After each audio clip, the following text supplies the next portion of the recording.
60 applicants में से जो लेवल 1 सिलेक्शंस हुए तो फाइनली 4 अंतरिक्ष यात्री चुने गए हैं, जिनमें से 3 अंतरिक्ष यात्री गगनयान मिशन में अंतरिक्ष में जाएंगे। 400 किलोमीटर ऊंचे ऑर्बिट में अंतरिक्ष यात्री पृथ्वी का चक्कर लगाएंगे, 3 दिन तक उसमें रहेंगे और फिर उनको वापस उतारा जाएगा। हम कम खर्च में जो है और सीमित संसाधनों के होते हुए भी हम काफ़ी कुछ काम कर सकते हैं और इसकी पूरी तरह से डेमोन्स्ट्रेशन आप देखें इसरो के मामले में तो पिछले 60 साल से ही है। अंतर्राष्ट्रीय स्तर से अगर हम देखें तो दुनिया की टॉप 5 एजेंसीज़ में इसरो है और कौन किससे कम है इस तरह की अब बात जो है मायने नहीं रखती। हम भी किसी से कम नहीं हैं और हम हमारे अगले 25 साल जो आप ये समझिए कि काफ़ी रोमांचपूर्ण रहेंगे, क्योंकि चंद्रमा का मिशन है, वीनस का मिशन है, मंगल ग्रह का मिशन है। गगनयान को लेकर के तो बहुत समय से चर्चा है और उसके बारे में जो इसरो के शुरू से काफ़ी समय से न सिर्फ एक्सपेरिमेंट्स चल रहे हैं, विभिन्न प्रकार के जो हैं टेस्ट व्हीकल लॉन्चेस हुई हैं। इसके अलावा जो है पैराशूट ड्रॉप टेस्ट और भी कई तरह के टेस्ट किए गए हैं।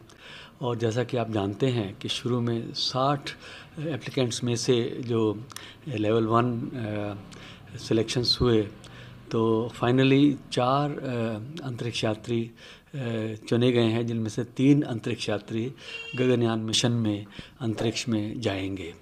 और ऐसा अनुमान है कि 2025 में गगनयान जो है अंतरिक्ष में जाएगा और 400 किलोमीटर ऊंचे ऑर्बिट में अंतरिक्ष यात्री पृथ्वी का चक्कर लगाएंगे, 3 दिन तक उसमें रहेंगे और फिर उनको वापस उतारा जाएगा।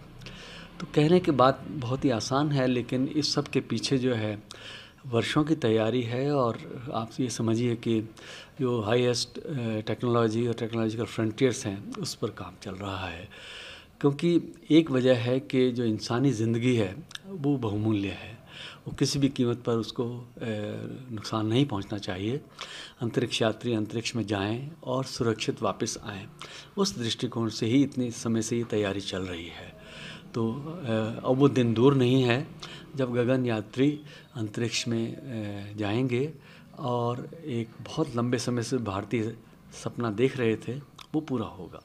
बहुत दूसरे स्पेस टेक्नोलॉजी में भारत की तरफ देख रहे हैं, जो आए दिनों में जो इसरो जो कर रहा है, जो हमारे स्पेस टेक्नोलॉजी ने कर रहा है कि पूरी दुनिया से के स्पेस टेक्नोलॉजी हमारे तरफ देख रही है। ये कितना प्रेशर रहेगा हमारे ऊपर, कितना ये रहेगा सर ये इसको देखें तो ये मिशन को लेकर? देखिए, हिंदुस्तान में टैलेंट की कमी नहीं और हम कम खर्च में जो है और सीमित संसाधनों के होते हुए भी हम काफ़ी कुछ काम कर सकते हैं और इसकी पूरी तरह से डेमोन्स्ट्रेशन आप देखें इसरो के मामले में तो पिछले 60 साल से ही है। तो उस लिहाज से अब वो सीमित नहीं है और चूँकि इस समय जो है जो ख़बर ये है कि इसको कैबिनेट से मंजूरी मिली है, तो काम तो बहुत पहले से चल रहा था और इसरो के अलग अलग अंग विभिन्न प्रकार की तैयारियों में बहुत पहले से जुटे हुए थे। तो कई सारे चरणों में और कई सारे फ्रंट्स पर काम शुरू होता है, चलता है। तो ह्यूमन स्पेस फ्लाइट जो है वो सबसे पेचीदा कार्यक्रम किसी भी देश के लिए हो सकता है। तो उस लिहाज से जो है हमको ज़बरदस्त तैयारी करनी होती है, क्योंकि अंतरिक्ष में यात्री बिना किसी दिक्कत के अपने कार्यों को संपन्न कर सकें।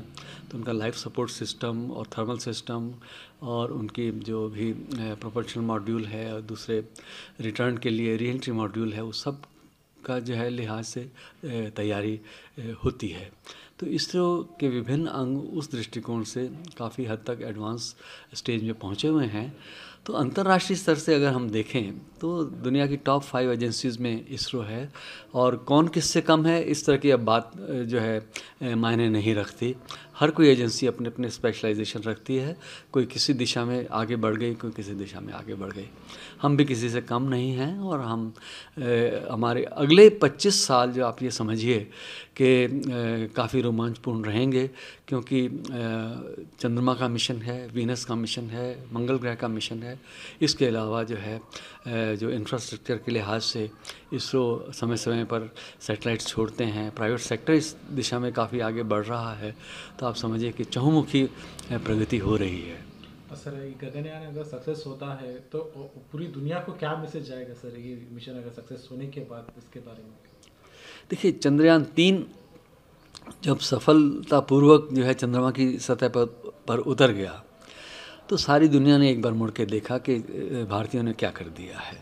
लेकिन इस दिशा में बहुत पहले से ही प्रगति हुई थी। चंद्रयान 2 के मामले में थोड़ा जो है थोड़ी सी असफलता रही, लेकिन काफ़ी हद तक वो मिशन भी सक्सेसफुल रहा है, उसने बहुत अच्छे रिजल्ट्स दिए हैं। तो दुनिया में जो है इसरो की अपनी एक विशिष्ट स्थिति है, तो उनकी नज़रों में जो है वो काफ़ी ऊंचे स्थान पर है। और भारतीय एक्सपर्टीज़ को अब विभिन्न देश जो है इस्तेमाल में लाना चाहते हैं। वो भारत के साथ सहयोग करके या भारत के ज़रिए अपने सैटेलाइट्स को अंतरिक्ष में भेजना चाहते हैं और अपने विभिन्न प्रकार के प्रोग्राम करना चाहते हैं। तो ये एक टेस्टिमनी है कि इसरो ने काफ़ी कुछ जो है अचीव किया है, और आने वाले समय में तो अब तो एक किस्म से ये एक्सपोनेंशियल ग्रोथ ही हमको मानना चाहिए। नमस्कार, मैं हूं मानक गुप्ता। अगर आपको हमारा ये वीडियो पसंद आया हो तो इसे लाइक और शेयर जरूर करें, और हाँ, हमें सब्सक्राइब और फॉलो करना ना भूलें, ताकि आप देश और दुनिया की कोई खबर मिस ना करें। तो जुड़े रहिए हमारे साथ और देखते रहिए न्यूज़ 24।